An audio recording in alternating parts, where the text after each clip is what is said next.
నమస్తే ACT news కు స్వాగతం. నా పేరు రత్నమాల. ముందుగా హెడ్లైన్స్. భారత్ కు భూకంప ముప్పు హెచ్చరిస్తున్న శాస్త్రవేత్తలు.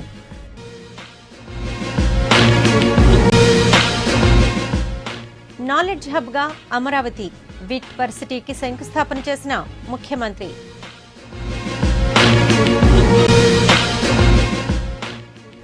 రాష్ట్రంలో నారావారి నరకాసుర పాలన నిప్పులు చెరిగిన రోజా.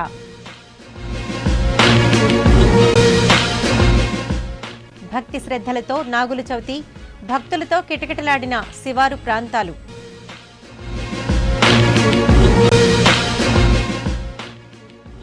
బంగాళాఖాతంలో వాయుగుండం కోస్తాంధ్రకు భారీ వర్ష సూచన. ఇక వార్తల వివరాలు చూద్దాం. భారత్కు భూకంప ముప్పు పొంచి ఉందా? అవుననే అంటున్నారు శాస్త్రవేత్తలు. భారతదేశ విస్తీర్ణంలో సగానికి పైగా భూకంప ముప్పు పొంచి ఉందని ఓ విపత్తు నిర్వహణ సంస్థ పేర్కొంది. దేశంలో 40 నగరాలు విపత్తు తాకిడికి గురయ్యే అవకాశాలు ఉన్నాయని తెలిపింది. విపత్తు నిర్వహణపై జరుగుతున్న ఆసియా మంత్రుల సదస్సు నేపథ్యంలో ఆ సంస్థ ఈ హెచ్చరికలు జారీ చేసింది. వరదకు గురయ్యే ప్రమాదమున్న జనాభా కూడా భారత్లోనే ఎక్కువగా ఉందని సంస్థ ముఖ్య పరిశోధనాధికారి మ్యూర్వుడ్ తెలిపారు. దేశాభివృద్ధి దృష్ట్యా విపత్తులను ఎదుర్కొనేందుకు అవసరమైన చర్యలను తీసుకోవాల్సిన బాధ్యత భారత్పై ఉందని పేర్కొన్నారు.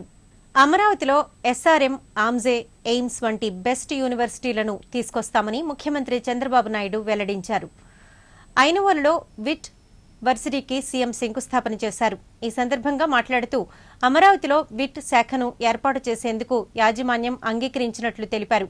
భవిష్యత్తులో దేశానికే అమరావతి నాలెడ్జ్ హబ్ గా రూపొందిస్తామని, అన్ని ప్రముఖ యూనివర్సిటీల శాఖలను ఏర్పాటు చేస్తామని చెప్పారు. చంద్రబాబు హయాంలో నారావారి నరకాసుర పాలన రాష్ట్రంలో కొనసాగుతోందని వైఎస్ఆర్సీపీ రాష్ట్ర మహిళా అధ్యక్షురాలు రోజా విమర్శించారు. ప్రస్తుతం టీడీపీ హయాంలో అరిష్టం, అవినీతి, అరాచక పాలన జరుగుతోందని ధ్వజమెత్తారు. ఈ నెల 6న ప్రత్యేక హోదా కాంక్షిస్తూ జై ఆంధ్రప్రదేశ్ మహాసభ విశాఖలో జరగనున్న నేపథ్యంలో వైసీపీ రాష్ట్ర మహిళా విభాగాల విస్తృత స్థాయి సమావేశం నగర పార్టీ కార్యాలయంలో నిర్వహించారు. ఈ సమావేశానికి ముఖ్య అతిథిగా పాల్గొన్న రోజా మాట్లాడుతూ కరువుకు ప్యాంటు షర్టు వేస్తే అది చంద్రబాబునని ఎద్దేవా చేశారు. టీడీపీ పాలనలో మహిళలకు రక్షణ కరువైందని వాపోయారు. రాష్ట్ర ప్రజల ప్రయోజనాలను దృష్టిలో పెట్టుకుని జగన్ జయాంధ్ర ఉద్యమం నిర్వహిస్తున్నారని, మహిళామణులంతా దీనిని విజయవంతం చేయాలని కోరారు. వైసీపీ రాష్ట్ర ప్రధాన కార్యదర్శి విజయసాయిరెడ్డి మాట్లాడుతూ ఉద్యమాల పురిటిగడ్డ అయిన ఉత్తరాంధ్ర నుంచే హోదాపై తొలిపోరు వైసీపీ చేపడుతుందని, ఢిల్లీ దర్బార్ను కదిలించే విధంగా విజయవంతం కావాలని ఆకాంక్షించారు. కార్యక్రమంలో జిల్లా మహిళా అధ్యక్షురాలు ఉషా కిరణ్, పార్టీ జిల్లా అధ్యక్షులు గుడివాడ అమర్, ఉత్తరాంధ్ర మహిళా విభాగం కన్వీనర్ భరత్ కళ్యాణి తదితరులు పాల్గొన్నారు. మొన్ననే మనం దీపావళి పండుగ చేసుకున్నాం. నరకాసురుని వధించారు అని సంబరాలు జరుపుకున్న మీరు ఈ రాష్ట్రంలో జరుగుతున్న నరకాసుర పాలనను కూడా అంతం చేసి మరి 2019లో మనం అందరం కూడా సంబరాలు చేసుకోవాలని మిమ్మల్ని అందరినీ కోరుకుంటున్నాం. ఈరోజు చంద్రబాబు నాయుడు గారి పరిపాలన ఎలా ఉంది అనేది 3 ముక్కల్లో చెప్పచ్చు. అరిష్టం, అవినీతి, అరాచకం. అరిష్టం అంటే మీ అందరికీ తెలుసు. గతంలో ఆయన ముఖ్యమంత్రిగా ఉన్నప్పుడు కరువే, ఇప్పుడు ఆయన వచ్చి 3 సంవత్సరాలు కరువే. కరువుకి ప్యాంటు షర్ట్ వేస్తే చంద్రబాబు నాయుడు గారు. సో ఆయన వస్తే మనకి కరువు వస్తుంది, రైతులందరూ కూడా సర్వనాశనం అయ్యే పరిస్థితి వస్తుంది. మన ఆంధ్ర రాష్ట్రం, తెలంగాణ పేపర్ మీదనే, పేపర్ కాగితం పుల్లాగా పేపర్లో మాత్రం అభివృద్ధి కనబడుతుంది. అక్కడ నిజమైనటువంటి అభివృద్ధి జరుగుతుంది. దీనికి ఇలాంటి నిజమైనటువంటి అభివృద్ధి కావాలంటే ప్రత్యేక హోదా కావాలి. ప్రత్యేక హోదా కావాలి. అట్ ది సేమ్ టైం మద్యపాన నిషేధం కూడా అవసరం.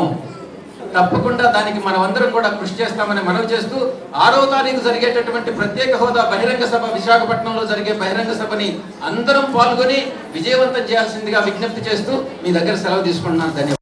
నాగుల చవితిని నగర ప్రజలు అత్యంత భక్తి శ్రద్ధలతో జరుపుకున్నారు. తెల్లవారుజాము నుంచే భక్తులు పాముల పుట్టల వద్ద చేరుకుని గుడ్లు, పాలతో పాటు ప్రసాదాలు అర్పించి నాగరాజుకు మొక్కులు చెల్లించుకున్నారు. చాలా చోట్ల కృత్రిమ పుట్టలను తయారు చేశారు. నగర శివారు ప్రాంతాల్లో పుట్టల వద్ద భక్తులు పోటెత్తారు. నగర పరిధిలో one town, Madhavadhara, Andhra university, port stadium, Hanumanthavaka, zoo తదితర ప్రాంతాల్లో భక్తులు అధిక సంఖ్యలో పుట్టల వద్దకు చేరుకుని నాగరాజుకు భక్తి శ్రద్ధలతో పూజలు చేశారు. మరోవైపు పుట్టల్లో వేసిన గుడ్లు సేకరించి వాటిని శుభ్రపరిచి తిరిగి విక్రయించేందుకు కొందరు ఎప్పటిలాగే పోటీ పడ్డారు. అనేక మంది పుట్టలు దొరకక వేరొకరు వేసిన వాటిలోనే పాలు, గుడ్లు వేసి తమ భక్తిని చాటుకున్నారు. అలాగే పుట్టల్లో పాలు పోసిన వారంతా అక్కడే బాణాసంచా వెలిగించి సందడి చేశారు.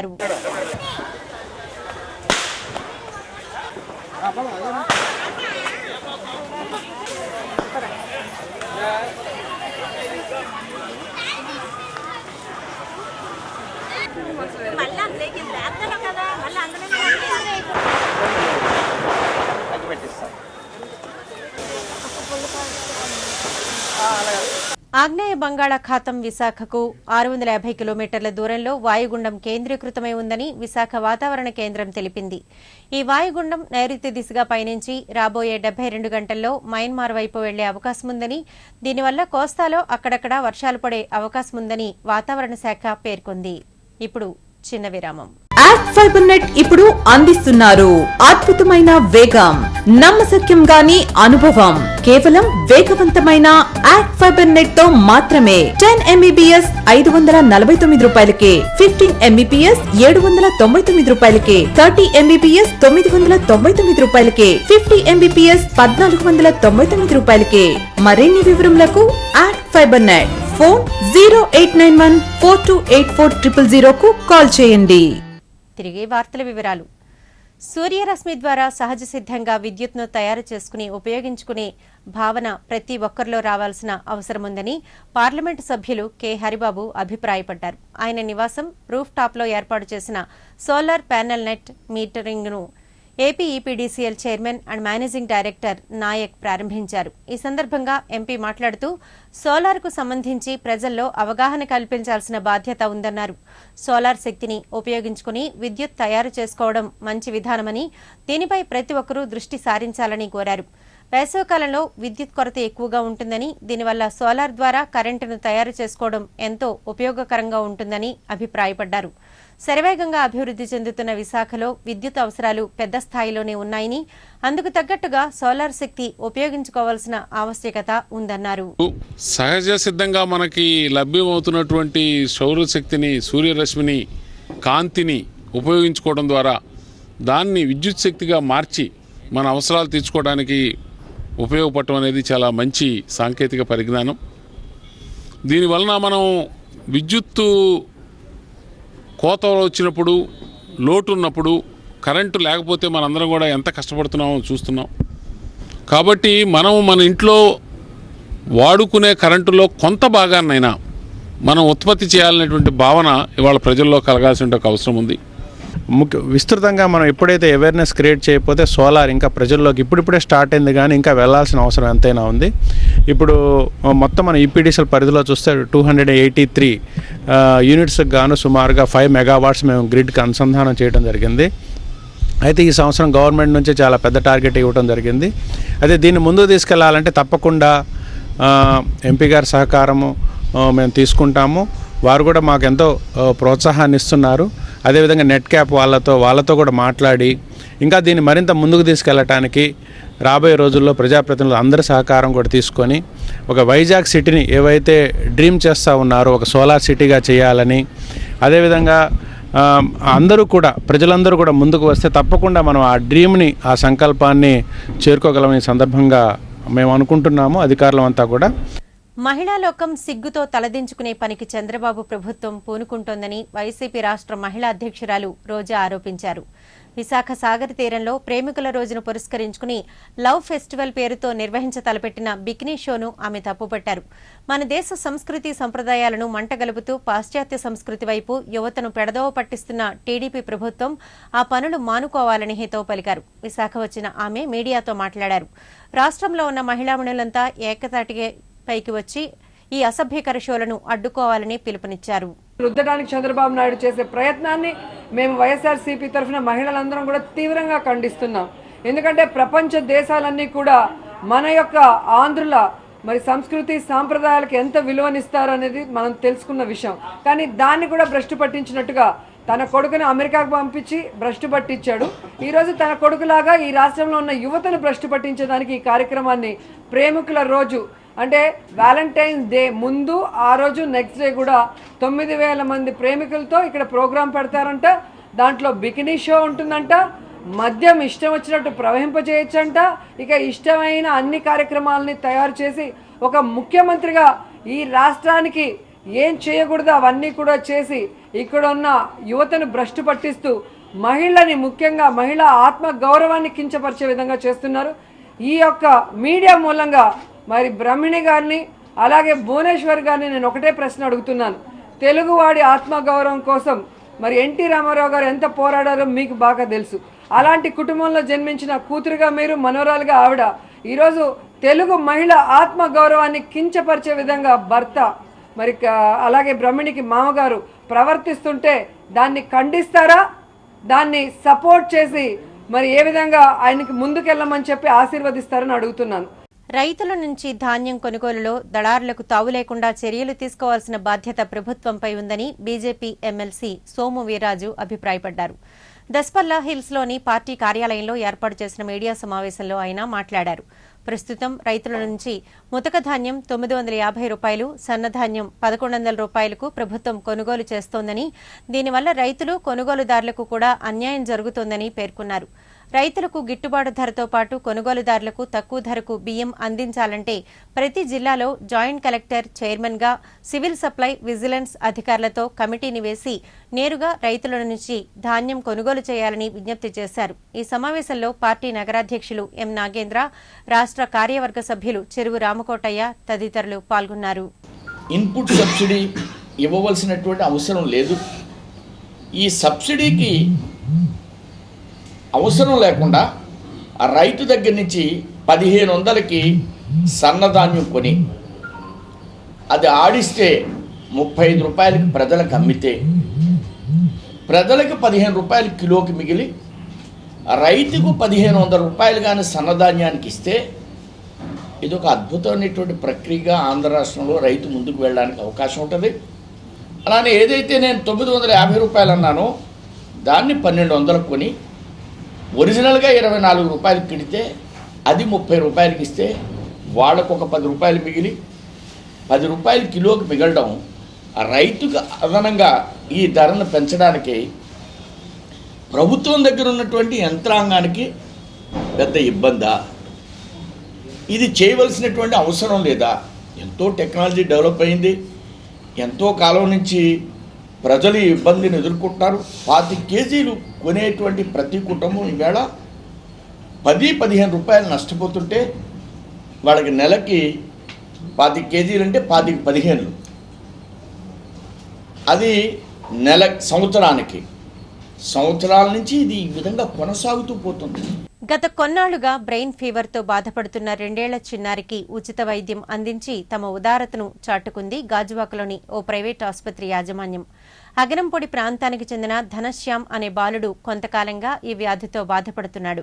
తల్లిదండ్రులు ఎన్ని ఆసుపత్రులు తిప్పినా ఫలితం లేకపోయింది. తుదకు గాజువాకకు చెందిన డాక్టర్ తిరుపతితో పాటు మరో 5 వైద్యులు బాలుడికి వైద్య పరీక్షలు నిర్వహించి ఉచితంగా వైద్యం అందించేందుకు ముందుకొచ్చారు. 2 నెలల పాటు బాలుడికి చికిత్సను అందించి ఆరోగ్య పరిస్థితి మెరుగుపరచడంతో ఆ తల్లిదండ్రుల ఆనందానికి అవధులు లేకుండా పోయాయి. ఫిట్స్ కూడా కంట్రోల్ చేయలేని ఫిట్స్తో అడ్మిట్ అయ్యారు. అది paediatric intensive care unit Sunrise Children's Hospital నందు అడ్మిట్ చేశాము. బేబీ అప్పటికే అపస్మారక స్థితిలో ఉంది, ఆల్మోస్ట్ ఆల్ కోమా అంటారు దీన్ని. ఆ స్టేజ్లో ఉన్నప్పుడు బేబీని ఐసీయూలో అడ్మిట్ చేసి వెంటిలేట్ చేసాము. అలా కనెక్ట్ చేసిన తర్వాత అది అసలు దేనివల్ల వచ్చింది ఇన్వెస్టిగేట్ చేస్తే ఫైనల్గా దీన్ని అక్యూట్ ఎన్కెఫ్లోపతి సిండ్రోమ్గా నిర్ధారించాము. తదనంతరం ఫర్దర్ టెస్టులు చేసిన తర్వాత ఇది జపనీస్ ఎన్కెఫలైటిస్గా నిర్ధారించాము. టెస్టులను బట్టి జపనీస్ ఎన్కెఫలైటిస్ అనేది అరుదైన వ్యాధి. ఇప్పటి వరకు మన స్టేట్లో national control of vector board statistics Japanese encephalitis అయితే ఈ ఇయర్లో రిపోర్ట్ ఏం కాలేదు. ఈ జపనీస్ ఎన్కెఫలైటిస్లో మోర్టాలిటీ ఆల్మోస్ట్ ఆల్ 60% ఉంటుందండి. అంటే 60% పేషెంట్ చనిపోతారు. ఇంకా మార్బిడిటీ కూడా ఎక్కువే ఉంటుంది. అలాంటి తీవ్రమైన కష్టతరమైన ఇదిని ఆల్మోస్ట్ ఆల్ ఈ పేషెంట్ మా దగ్గర 2 months 15 days ఉండిందండి. ఆ 2 months 15 daysలో కూడా వెంటిలేటర్ మీద 52 days ఉన్నారు. ప్రత్యేక హోదాతోనే రాష్ట్ర సమగ్రాభివృద్ధి సాధ్యపడుతుందని వైఎస్ఆర్ కాంగ్రెస్ పార్టీ విద్యార్థి విభాగం రాష్ట్ర కార్యదర్శి బి కాంతారావు అన్నారు. ఈ నెల 6న 1 టౌన్ ఇందిరా ప్రియదర్శిని మున్సిపల్ స్టేడియంలో వైకాపా అధినేత వైఎస్ జగన్మోహన్ రెడ్డి నేతృత్వాన జరగనున్న జై ఆంధ్రప్రదేశ్ బహిరంగ సభను విజయవంతం చేయాలని పిలుపునిస్తూ ముద్రించిన గోడ పత్రికను ఏయూ ఫ్యాకల్టీ క్లబ్లో ఆవిష్కరించారు. ఈ సందర్భంగా కాంతారావు మాట్లాడుతూ ప్రత్యేక హోదా ఇవ్వాలనే డిమాండ్తో జగన్ రాష్ట్ర వ్యాప్తంగా పలు బహిరంగ సభలు నిర్వహిస్తున్నారని చెప్పారు. మొదటి సభ విశాఖ నగరంలో జరుగుతుందని తెలిపారు. 2014 ఎన్నికల సమయంలో బీజేపీ, టీడీపీలు ఈ రాష్ట్ర ప్రజలకు ఇచ్చిన హామీలను నెరవేర్చాలని డిమాండ్ చేశారు. ప్యాకేజీలతో ఎలాంటి ప్రయోజనం ఉండదని, ప్రత్యేక హోదా సాధించుకోకుంటే ప్రధానంగా నష్టపోయేది విద్యార్థులు, నిరుద్యోగులేనని వాపోయారు. ఆంధ్రప్రదేశ్కు ప్రత్యేక హోదా ఇవ్వాలని కోరుతూ జై ఆంధ్రప్రదేశ్ బహిరంగ సభ విశాఖపట్నంలోని ప్రియదర్శిని మున్సిపల్ స్టేడియంలో ఈ నెల 6న జరగనున్నది. దీనికి ముఖ్యంగా ఆంధ్రప్రదేశ్ ప్రతిపక్ష నేత, యువనేత, ఆంధ్రప్రదేశ్ ప్రజల ఆశాజ్యోతి వైఎస్ జగన్మోహన్ రెడ్డి గారు 6వ తేదీన ప్రత్యేక హోదా ఆవశ్యకతను వివరించడానికి, ఢిల్లీ పెద్దల గద్దె దించడానికి, అలాగే చంద్రబాబు నాయుడికి ప్రత్యేక హోదా కోరుకునేటటువంటి ప్రజల సత్తా ఏంటో నిరూపించడానికి విశాఖ వేదికగా ఈ యొక్క ఆంధ్రప్రదేశ్ బహిరంగ సభ జరగనుంది. దీనికి ఉత్తరాంధ్ర జిల్లాలో ఉన్నటువంటి విద్యార్థులు, యువత, ప్రజలు పెద్ద ఎత్తున పాల్గొంటున్నారు. ఈ నేపథ్యంలో వైఎస్ఆర్ స్టూడెంట్ యూనియన్ ఆధ్వర్యంలో ఇక్కడ ఈ యొక్క జై ఆంధ్రప్రదేశ్ బహిరంగ సభ పోస్టర్ని ఈరోజు విడుదల చేయడం జరిగింది. నాగుల చవితి సందర్భంగా దువ్వాడ సమీపంలోని నాగమాత ఆలయంలో ప్రత్యేక పూజలు నిర్వహించారు. పరిసర ప్రాంతాల నుంచి భక్తులు పెద్ద సంఖ్యలో తరలివచ్చి నాగమాతను పూజించారు. పుట్టల్లో పాలు, గుడ్లు వేసి మొక్కులు చెల్లించుకున్నారు. భక్తులకు ఆలయ కమిటీ తగిన సదుపాయాలు కల్పించింది.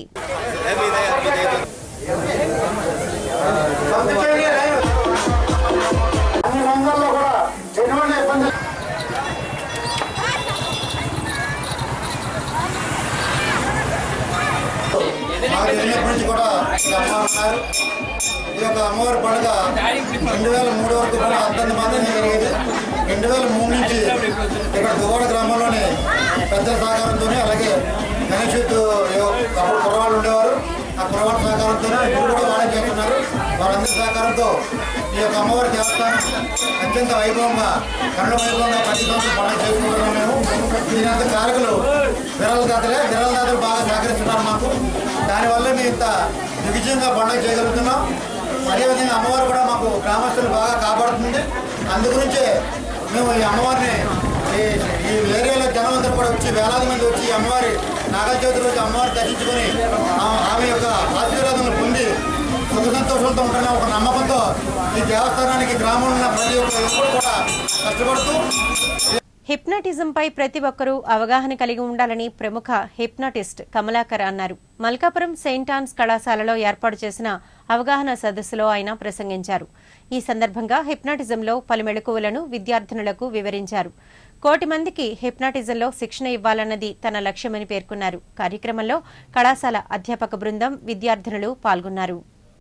కోడూరు నాగరాజు గారి ప్రదర్శన చూసి ఇన్స్పైర్ అయి నేను స్వయం కృషితో ఈ విజ్ఞానాన్ని అభ్యసించాను. ఆ 16 ఏళ్ల నుంచి ప్రారంభించిన ఈ ప్రస్థానాన్ని ఇప్పటిదాకా సుమారు దేశవ్యాప్తంగా 17,000కు పైగా ప్రదర్శించాను. నా దృష్టిలో హిప్నాటిజం అంటే మానవ శక్తి సామర్థ్యాల పట్ల మనుషులకు అవగాహన కలిగించే ప్రక్రియ. వాస్తవానికి ఇంతవరకు ప్రపంచవ్యాప్తంగా జరిగిన పరిశోధనలో మంచి వ్యక్తిత్వం కలిగిన వ్యక్తుల చేత హిప్నటైజ్ చేసి చెడు పనులు చేయించిన ఆధారాలు ఇంతవరకు ప్రపంచంలోనే లేవు. కాబట్టి హిప్నటిజం ద్వారా చెడు జరిగింది. అయితే ఈ హిప్నటిజాన్ని ఉపయోగించి మానవ శక్తి సామర్థ్యం మనుషులకు అవగాహన కలిగించవచ్చు, మానసిక సమస్యలు పరిష్కరించవచ్చు, చెడువాటి నుంచి విముక్తి చేయొచ్చు, అలాగే కుటుంబ సభ్యుల మధ్య ఉండే భేదాభిప్రాయాలు తొలగించడానికి చక్కటి ప్రేరణ కలిగించేది హిప్నటిజం చేయొచ్చు. అలాగే మూఢనమ్మకాలు, మూఢ విశ్వాసాలు తొలగించడం ద్వారా సైన్స్ను గుర్తించలేని అజ్ఞానం నుంచి ప్రజలను బయట తీసుకురావచ్చు. నన్ను ఈరోజు స్టేజ్ హిప్నటిస్ట్గా ప్రజల ముందు నిలబెట్టింది. సైకాలజీలోను, అలాగే సోషియాలజీలోను, సెక్సాలజీలోను, మానవ వనరుల అభివృద్ధిలోను నేను సుమారు 13 మాస్టర్ డిగ్రీలు చేశాను. నా ఈ జ్ఞానాన్ని ఈ ప్రజలకు అందించి రాష్ట్ర విభజన మూలంగా నిరాశ నిలుచుకుని ఈ నవ్యాంధ్ర యువతని స్వర్ణాంధ్ర దిశగా ప్రేరేపించడం కోసం ఈ హిప్నాట్ జోన్ ఉపయోగిస్తుంది. రాజధాని నగరాన్ని కోల్పోయామని నిరాశాన్ని నవ్యాంధ్రం యువతలను చైతన్యపరిచి హైదరాబాద్ లేకపోయినా మనం జీవించగల నమ్మకాన్ని కలిగించడానికి ఈ హిప్నాట్ జోన్ ఉపయోగిస్తున్నాను. దీన్ని ఉపయోగించి ఆల్రెడీ ఒక 33 స్టేజ్ ప్రోగ్రాం చేశాం, 38 శిక్షణా కార్యక్రమాలు చేశాం. అలాగే నా లక్ష్యం ఆంధ్రప్రదేశ్లో 1 కోటి మంది విద్యార్థులకి ఈ విజ్ఞానాన్ని అందివ్వాలని. నేను స్వయంగా 10 లక్షల మందికి ట్రైనింగ్ ఇస్తాను. మిగిలిన 90 లక్షల మందికి సైకాలజీ సంఘం జాతీయ అధ్యక్షుడిగా ఈ రాష్ట్రంలో ఉన్న 300 మంది సైకాలజీ చేత గ్రామీణ ప్రాంతాల్లో పంపిణీ శిక్షణ ఇచ్చే కార్యక్రమం చేయబోతున్నాం. దువ్వాడలో ఓపెన్ అప్రెంటిస్ నమోదు కార్యక్రమాన్ని పెనా 4 టెస్ట్ సంస్థ నిర్వహించింది. నిరుద్యోగులకు ఉచిత శిక్షణ ఇచ్చి ఉద్యోగావకాశాలు కల్పించాలనే లక్ష్యంతో అప్రెంటిస్ సభ్యత్వాన్ని నిర్వహించినట్లు సంస్థ ఉపాధ్యక్షులు ఈశ్వరపు రవి తెలిపారు. జిల్లాలో ఇంజనీరింగ్ పూర్తి చేసి ఖాళీగా ఉన్న నిరుద్యోగులకు మంచి ఉద్యోగ ఉపాధి అవకాశాలు కల్పిస్తున్నట్లు పేర్కొన్నారు.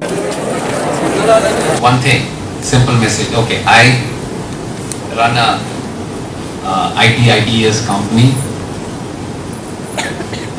I am also the president of the IT Association for the state of Andhra Pradesh. So I know how many companies are there, how many jobs are there. There are a lot of jobs. Andhra Vizag, after engineering, let me go to Amirpet in Hyderabad or some Bangalore, and then that's where I sit and then take 2 or 3 courses and then I get a job. Now, if I'm talking I'm trying to relate it to IT, Java, .NET, mainframe, testing, over.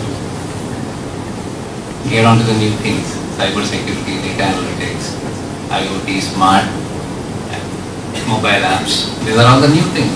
And that's where we're trying to create talent, platforms for taking in students and creating those jobs. దేశవ్యాప్తంగా petrol బంకులు ఈ నెల 5వ తేదీ నుంచి ఉదయం 9 గంటల నుంచి సాయంత్రం 6 గంటల వరకు ఒక షిఫ్ట్ మాత్రమే పనిచేస్తాయని, అలాగే 2వ శనివారం, ఆదివారం సెలవు ప్రకటిస్తున్నట్లు విశాఖ పెట్రోల్ డీలర్స్ అసోసియేషన్ అధ్యక్షులు టి నారాయణరెడ్డి తెలిపారు. విజేఎఫ్లో ఏర్పాటు చేసిన మీడియా సమావేశంలో ఆయన మాట్లాడారు. పెట్రో డీలర్స్కు ఎంత కమిషన్ ఇవ్వాలన్న దానిపై కేంద్ర ప్రభుత్వం, పెట్రోలియం శాఖ, హెచ్పీసీ, బీపీసీ, ఐఓసీ కంపెనీలు 2010లో అపూర్వ చంద్ర కమిటీని వేశాయని గుర్తు చేశారు. కమిటీ ఇచ్చిన నివేదికను ఇప్పటికీ అమలు చేయలేదని, అందువల్లే తాము ఈ నిర్ణయానికి వచ్చినట్లు చెప్పుకొచ్చారు. కమిటీ నివేదిక ప్రకారం కనీస కమిషన్ ఇవ్వాలన్న తమ డిమాండ్ను అమలు చేసేంత వరకు తమ నిరసన కొనసాగుతుందని స్పష్టం చేశారు. తమ నిరసనకు ప్రజలు సహకరించాలని ఆయన కోరారు. అంటే ఒక షిఫ్ట్ మాత్రం పెట్రోల్ బంకులన్నీ పనిచేస్తాయి. ఇది ఓన్లీ విశాఖ జిల్లాయే కాదు, భారతదేశ వ్యాప్తంగా అన్ని స్టేట్లు, అన్ని జిల్లాల్లో కూడా ఇదే పద్ధతిని కొనసాగిస్తున్నాం. దీనికి కారణం ఏంటంటే 2010వ సంవత్సరంలో కేంద్ర ప్రభుత్వంలోని పెట్రోలియం శాఖ మరియు 3 ఆయిల్ కంపెనీస్ వారు మా డీలర్ కమిషన్ గురించి మేము ఆందోళన చేయగా గత 20 సంవత్సరాల నుంచి ఆందోళన చేస్తూ ఉంటే, కేంద్ర ప్రభుత్వానికి సంబంధించిన పెట్రోలియం శాఖ, హెచ్పీసీ, బీపీసీ, ఐఓసీ 3 ఆయిల్ కంపెనీస్ వారు కూడా అపూర్వ చంద్ర కమిటీ అనే ఒక కమిటీని వాళ్ళు కాన్స్టిట్యూట్ చేసి డీలర్లకి ఎంత కమిషన్ ఉంటే వాళ్ళు సర్వైవ్ అవుతారు అనే దాని మీద ఒక సమగ్రమైన రిపోర్ట్ కావాలని చెప్పి వాళ్ళు ఒక కమిటీని వేయటం జరిగింది. ఇది మాతో పాటుగా ప్రజల సౌకర్యార్థం చేసేది ఇది. సో మేము 3 షిఫ్ట్లు చేయడానికి సిద్ధంగా ఉన్నాం. మల్కాపురం పారిశ్రామిక ప్రాంత ప్రజలు నాగుల చవితి పండుగను అత్యంత భక్తి శ్రద్ధలతో జరుపుకున్నారు. ఉదయం 6 గంటల నుంచి మధ్యాహ్నం 12 గంటల వరకు భక్తులు పెద్ద సంఖ్యలో సమీపంలోని పోర్ట్ క్వార్టర్స్ కు తరలివచ్చి స్థానిక పుట్టల్లో పాలు, గుడ్లు పోసి నాగేంద్రుని పూజించారు. నాగుల చవితి ప్రాశస్త్యాన్ని భక్తులు తెలిపారు. మేము 10 సంవత్సరాల నుండి నాగుల చవితి చేస్తున్నాం. దీని ప్రత్యేకత ఏమిటంటే, ఇప్పుడు పొలాల్లో రైతుల గురించే మనం ఎక్కువ జరుపుకుంటాం ఈ పండుగ. పొలాల్లో ఇవి ఎలకలవి తెలంగాణ పార్టీలు వస్తాయి. ఈ పాములు ఉండటం వల్ల రక్షణ పొందుతారు వాళ్ళు, పొలాల వాళ్ళు. వాళ్ళే కాకుండా మనం కూడా నాగుల చవితి నాగేంద్ర స్వామికి మనం పూజ చేసుకుంటాం అన్నమాట. దీని ప్రత్యేకత ఇంకేంటి, పొలాల్లోనూ ఈ ఆడనాగులు ప్రతి నెల ఋతుస్రావంలో దీన్ని బాగా పొలం అంతా కూడా అలా అలా చుక్కల కింద వేసుకుంటూ ఋతుస్రావాలు జరుగుతాయి. ఇంతకు ముందు ఇది కేవలం పంట పొలాలకి పంట రైతులకి సంబంధించిందే. వాళ్ళతో పాటు మామూలు ప్రజల జనానికి అంతా కూడా చేసుకుంటాం అనమాట. తాత మొత్తం మా అమ్మమ్మ గారు వాళ్ళే చిన్నప్పటి నుంచి చేస్తామండి మేము ప్రతి సంవత్సరం. దానితో నా పేరు కూడా మడే కాబట్టి కంపల్సరిగా విశాఖ శ్రీ శారదా పీఠాధిపతి స్వరూపానందేంద్ర సరస్వతి మహాస్వామి జన్మదిన వేడుకలు చినముషిడివాడ శారదా పీఠంలో ఘనంగా జరిగాయి. భక్తులు పెద్ద సంఖ్యలో పీఠానికి చేరుకుని స్వామీజీకి పుష్పగుచ్చాలు అందించి జన్మదిన శుభాకాంక్షలు తెలిపారు. ఆయన నిండు నూరేళ్లు జీవించి ఆధ్యాత్మిక సేవలు అందించాలని ఆకాంక్షించారు. ఈ సందర్భంగా స్వామీజీ మాట్లాడుతూ నాగుల చవితి రోజున పుట్టినరోజు వేడుకలు జరుపుకోవడం ఆనందదాయకంగా ఉందన్నారు. పెద్దలకి అందరికీ కూడా చాలా ఇష్టమైన పండుగ ఏది అంటే నాగుల చవితి. అనేక విషయాలు మాట్లాడుతున్న ఏకైక పీఠం ఏదైనా ఉంది అంటే విశాఖ శ్రీ శారదా పీఠం. అలాంటి విశాఖ శ్రీ శారదా పీఠానికి పీఠాధిపతిగా నన్ను భగవంతుడు నియమించి ఈరోజు శారదామ్మ వారి యొక్క సాక్షిగా నా హృదయపు ఎలవేపు సుబ్రహ్మణ్యేశ్వర స్వామి సాక్షిగా సుబ్రహ్మణ్యేశ్వర స్వామి యొక్క పర్వదినం నాగుల చవితి నాడే నా జన్మ ఆవిర్భవించడం అనేది అదృష్టంగా భావిస్తూ విశాఖ శ్రీ శారదాపీఠం ఈ శరీరం ఉన్నంత వరకు ధర్మ పోరాటం, సనాతన ధర్మ పరిరక్షణ, ఆది శంకరాచార్య చెప్పిన అద్వైత ప్రచారం చేసే శారీరక ఓపిక, మానసిక స్థైర్యం భగవంతుడు కలిగించాలి. ఇంతమంది నా శిష్యులు, అభిమానులు ఎంతోమంది శారదా అమ్మవారి యొక్క సన్నిధికి వచ్చి ఈరోజు ఒక పండుగలా జరిపించుకోవడం, భారతదేశం అంటే గురుస్థానాన్ని నిరూపించడం చాలా ఆనందంగా ఉంది. వార్తలు ముగించే ముందు హెడ్లైన్స్ మరోసారి. భారత్కు భూకంప ముప్పు హెచ్చరిస్తున్న శాస్త్రవేత్తలు.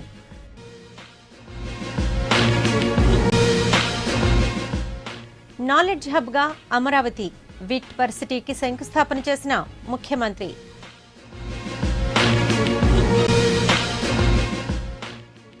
రాష్ట్రంలో నారావారి నరకాసుర పాలన, నిప్పులు చెరిగిన రోజా.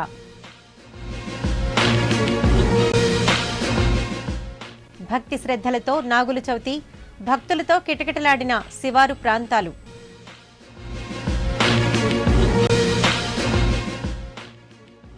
బంగాళాఖాతంలో వాయుగుండం, కోస్తాంధ్రకు భారీ వర్ష సూచన. వార్తలు ఇంతటితో సమాప్తం. నమస్కారం.